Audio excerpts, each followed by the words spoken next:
అందరికీ నమస్కారం. నేను doctor D. Madhuri, MD Ayurveda, consultant in మెడినైన్ హాస్పిటల్. ఈరోజు మనం జనరల్‌గా ఈ అమెనోరియా కండిషన్‌ని ఎక్కువ చూస్తున్నాము. అంటే ఆయుర్వేదంలో దీన్ని నష్టార్తవ అంటాము, లేదా అనార్తవ అంటాము.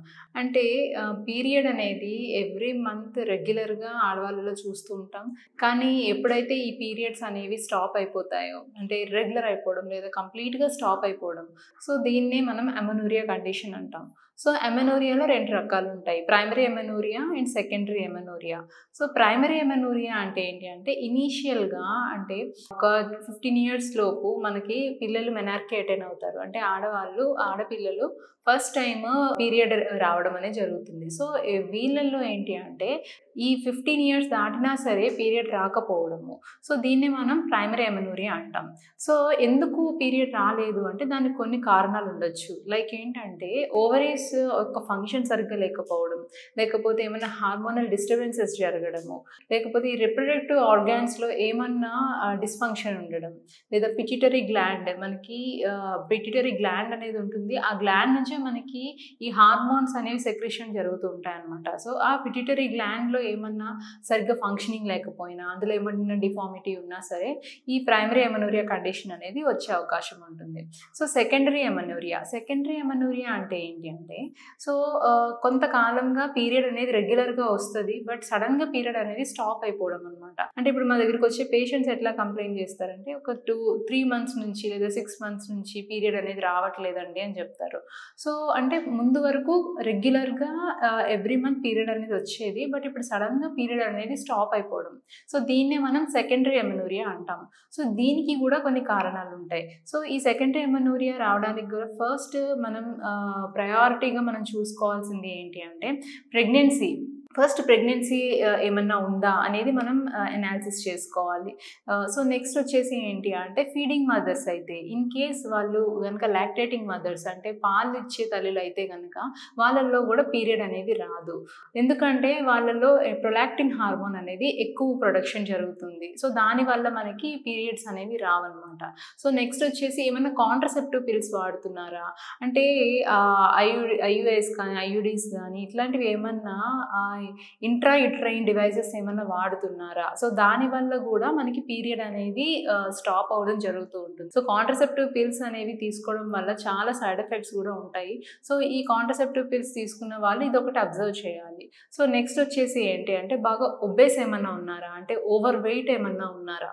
సో, వెయిట్ ఎక్కువ ఉండడం వల్ల గూడా మనకి సెవెరల్ కాంప్లికేషన్స్ వస్తాయి. సో, దానిలో గూడా మెయిన్‌గా మనకి డయాబెటిస్ గానీ, థైరాయిడ్ గానీ వీటి వల్ల ఏమవుతుందంటే హార్మోన్స్ ఇర్రెగ్యులర్ అయిపోతాయి. సో, దానివల్ల గూడా మనకి పీరియడ్ అనేది స్టాప్ అయిపోతుంది. నెక్స్ట్ వచ్చేసి ఏంటంటే మెనోపాజల్ కండిషన్. అంటే ఒక 40 ఇయర్స్ దాటిన తర్వాత పీరియడ్స్ అనేవి కొంతమందిలో స్టాప్ అవుతాయి. కొంతమందికి 45 ఇయర్స్ పట్టొచ్చు. సో, ఫ్యామిలీ హిస్టరీని బేస్ చేసుకొని గూడా ఈ పీరియడ్స్ అనేవి వాటి యొక్క రెగ్యులారిటీని మనం అనాలిసిస్ చేయొచ్చనమాట. సో, మెనోపాజల్ కండిషన్‌లో గూడా పీరియడ్స్ అనేవి నెమ్మదిగా వచ్చి తర్వాత సడెన్‌గా స్టాప్ అయిపోతాయి. సో, ఇవి అన్నీ చూసుకోవాలి. నెక్స్ట్ వచ్చేసి ఏమన్నా డైట్ హ్యాబిట్స్ ఏమన్నా మారాయా? లైఫ్ స్టైల్‌లో ఏమన్నా చేంజెస్ చేశారా? సో, ఇది కూడా మనం అనాలిసిస్ చేసుకోవాలి.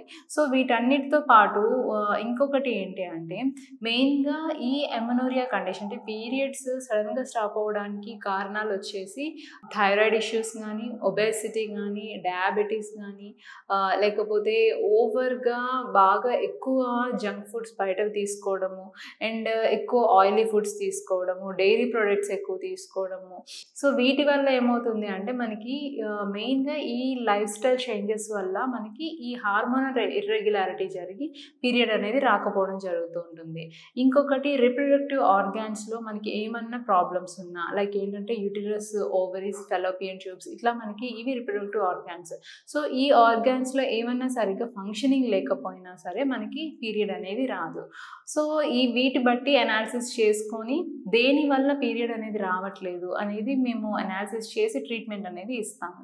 సో, దీనికి ఏంటి లక్షణాలు ఎలా ఉంటాయి అంటే మెయిన్‌గా ఒబెస్ ఒకటి ఉంటుంది. అలాగే అన్‌వాంటెడ్ హెయిర్స్ రావడం గానీ, లేకపోతే స్కిన్ అనేది డార్క్ అయిపోవడం గానీ, లో బ్యాక్ పెయిన్ రావడం గానీ, లేకపోతే కొంచెం ఏదైనా పని చేసిన అలసట రావడము, దేని మీద కాన్సంట్రేషన్ చేయలేకపోవడము, ఇవి మనం సింప్టమ్స్ అనేవి కొంచెం అబ్జర్వ్ చేస్తూ ఉంటాం. కొంతమందిలో సింప్టమ్స్ ఏమి గూడా ఉండవు. అంటే అసిమ్ప్టమాటిక్‌గా గూడా ఉంటారు.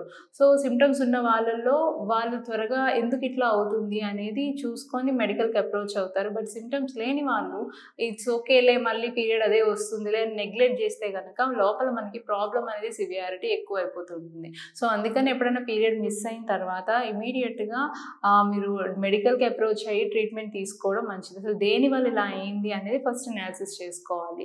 సో, ఆయుర్వేదంలో ఏంటంటే దీన్నే మనం నష్టార్థవ లేదా అనార్థవ అంటాము. సో, దీనికి మెడిసిన్స్ అనేవి ఇంటర్నల్‌గా ఇస్తాము. కండిషన్ బేస్ చేసుకొని, దేనివల్ల అనేది బేస్ చేసుకొని, నెక్స్ట్ దీనికి పంచకర్మ ట్రీట్మెంట్స్ కూడా ఉంటాయి. లైక్ ఏంటంటే అభ్యంగం, స్వేదం అని, అట్లాగే వస్తి అని, ఉత్తర వస్తి అని, ఇలా కొన్ని రకాల ట్రీట్మెంట్స్ అనేవి ఉంటాయి. సో, దీనివల్ల మనకి మొత్తం శుద్ధి జరిగి, శోధన జరిగి మనకి కంప్లీట్‌గా ఛానెల్స్ అన్నీ ప్యూరిఫై అయ్యి, పీరియడ్స్ అనేవి రెగ్యులర్ అయ్యే అవకాశాలు ఎక్కువ ఉంటాయన్నమాట. సో, ఇంటర్నల్‌గా మెడిసిన్స్‌తో పాటు పంచకర్మ థెరపీ చేయించుకొని, అట్లాగే మెడినైన్ అంటేనే medicine, exercise, diet and immunity. So, immunity boosters ఇస్తాము. డైట్ ఏం ఫాలో అవ్వాలో మీకు క్లియర్‌గా ఎక్స్‌ప్లెయిన్ చేస్తాము. అండ్ ఎక్సర్సైజెస్ ఏమేమి చేయాలో చెప్తాము. సో, ఇవన్నీ పాటిస్తే గనుక ఖచ్చితంగా మళ్ళీ పీరియడ్స్ అనేవి రెగ్యులరైజ్ అయితాయి. అండ్ ఫర్దర్‌గా ఏం కాంప్లికేషన్స్ రాకుండా కూడా చాలా ప్రివెంటివ్‌గా మీరు సేఫ్‌గా మెడిసిన్స్ అనేవి వాడుకోవచ్చు. సో, ఎవరైనా ఈ అమెనోరియా కండిషన్‌తో బాధపడితే గనుక ఒక్కసారి మా మెడినైన్ హాస్పిటల్‌కి వచ్చి విజిట్ చేయండి. ఇక్కడ మీకు ట్రీట్మెంట్ అనేది ఫుల్ ఫ్లెడ్జ్డ్‌గా అవైలబుల్ ఉంది. Thank you.